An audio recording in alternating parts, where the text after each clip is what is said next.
नाशिक महानगरपालिकेचे वादग्रस्त शिक्षणाधिकारी बी.टी. पाटील यांची तडकाफडकी बदली झालेली आहे। गणवेश साहित्य खरेदीवरून विधान परिषदेत बी.टी. पाटील यांच्यावर आमदार किशोर दराडे यांनी आरोप केलेले होते। अतिरिक्त आयुक्तांच्या समितीतर्फे केली जाणारे या सगळ्या संदर्भात चौकशी आता शिक्षणाधिकारी बी.टी. पाटील यांच्यावरील आरोप सिद्ध झाल्यास त्यांना निलंबित करण्यात येईल।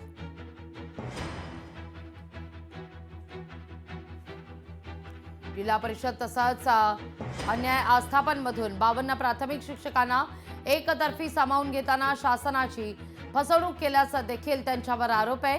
15 दिवसात चौकशी करून अहवाल सादर करण्यात येणार आहे। या दोषारोप सिद्ध झाल्यास निलंबनाची कारवाई होईल।